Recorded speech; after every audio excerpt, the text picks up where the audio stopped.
মোবাইলের screen lock দিয়ে ভুলে গেছেন, এতে মোবাইল সেট ফ্ল্যাশ দিতে হচ্ছে বা কোনো কারণে আপনার মোবাইল রিসেট দিতে হচ্ছে। এই জন্য আপনার গ্যালারির সব ইম্পর্টেন্ট ফটোস এবং ভিডিওস হারিয়ে ফেলতেছেন। এটা নিয়ে চিন্তিত? আর কোনো চিন্তার বিষয় নাই। হ্যাঁ ভিউয়ার্স, আপনি ঠিকই শুনেছেন। একটি সেটিংস অন করে রাখলেই আপনার সকল ভিডিও এবং ফটোস ফিরে পাবেন মুহূর্তেই। তো চলুন দেখে আসি কি সেটিংস অন করে রাখলে আপনার সকল কিছু ফিরে পাবেন। ফোন হারিয়ে গেলে, নষ্ট হয়ে গেলে বা যে কোনো কারণে রিসেট বা ফ্ল্যাশ দিলেও আপনার সব কিছু ডকুমেন্ট ফিরে পাবেন। তো মনোযোগ সহকারে আমার ভিডিও দেখতে থাকুন। এই সেটিংসটি অন করার জন্য প্রথমে আমাদের গুগল প্লে স্টোরে যেতে হবে। গুগল প্লে স্টোরে সার্চ বাটনে গিয়ে গুগল ফটোস দিয়ে সার্চ করতে হবে। গুগল ফটোস অ্যাপস চলে আসবে।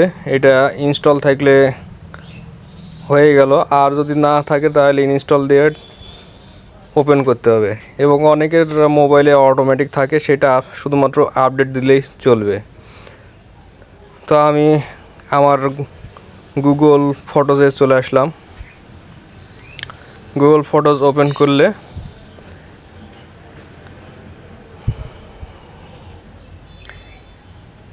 এই ইন্টারফেসটি আসবে। দেখেন ডান পাশে ডিফল্ট ইমেল অ্যাড্রেসটা ধরে নিয়েছে, অ্যাড করে নিয়েছে। সেহেতু আপনাদের যদি না অ্যাড করে তাহলে আপনাকে অ্যাড করে নিতে হবে। দেন আইকনে ক্লিক করলে এই ইন্টারফেসটি আসবে। এই ইন্টারফেসের মাঝখানে দেখেন backup is of, turn on backup, এই অপশানটা দেখাচ্ছে। এখানে প্রথমে আমাকে ঢুকতে হবে।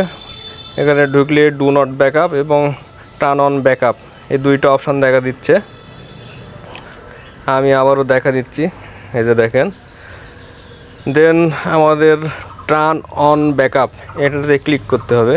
তা আমি ক্লিক করলাম, দেখেন এই ইন্টারফেসটা আসলো এবং মাঝখানে যে ব্যাকআপ লেখা আছে আবারও এই ব্যাকআপে আবার ক্লিক করতে হবে। দেখেন ক্লিক করলে এই যে এই ইন্টারফেসটা আসবে।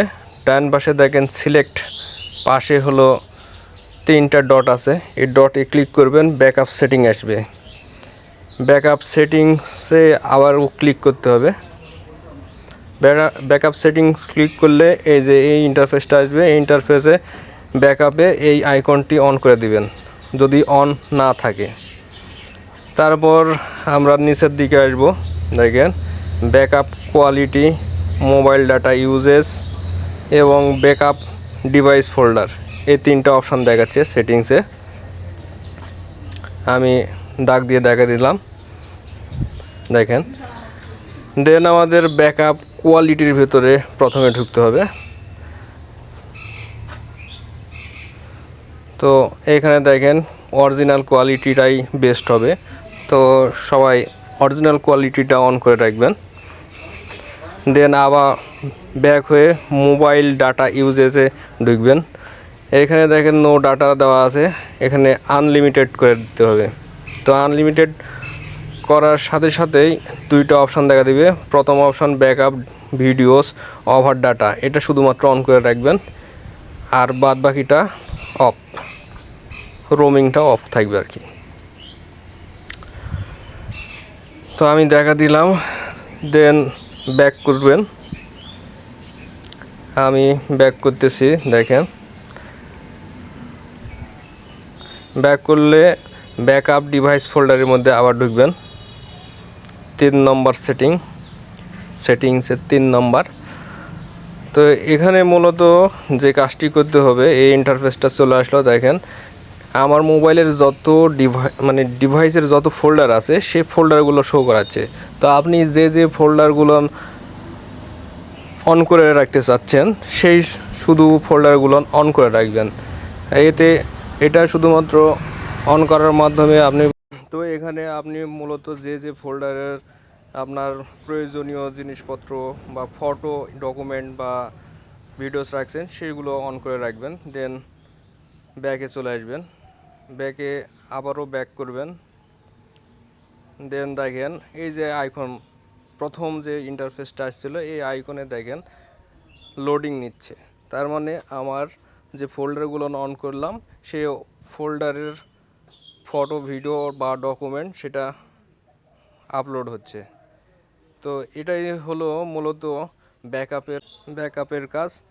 তো এই ইমেলটার পাসওয়ার্ড এবং ইমেল অ্যাড্রেসটা জানা থাকলে যে কোনো মোবাইলে গেলে আপনি এই জিনিসপত্র বা ফটো ভিডিও বা ডকুমেন্টগুলো পেয়ে যাবেন। এবং নিচের দিকে দেখেন শেয়ারিং নামে একটা অপশান আছে, এই অপশানের মাধ্যমে আপনি আপনার ফটো ডকুমেন্ট সবগুলো শেয়ার করতে পারবেন।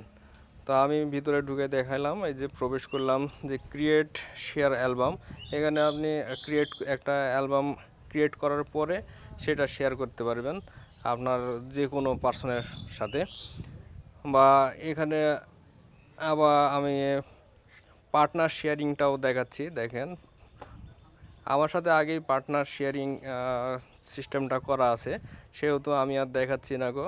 যদি আপনাদের এই ভিডিওটা ভালো লেগে থাকে সেক্ষেত্রে আমাকে কমেন্টের মাধ্যমে জানালে আমি পার্টনার শেয়ারিংটা আপনাদের ভালোভাবে বুঝিয়ে দেব। এবং আমার এই ভিডিওটি যদি আপনার ভালো লেগে থাকে তাহলে অবশ্যই লাইক কমেন্ট করে জানাবেন।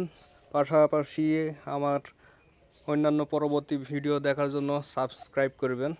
ধন্যবাদ।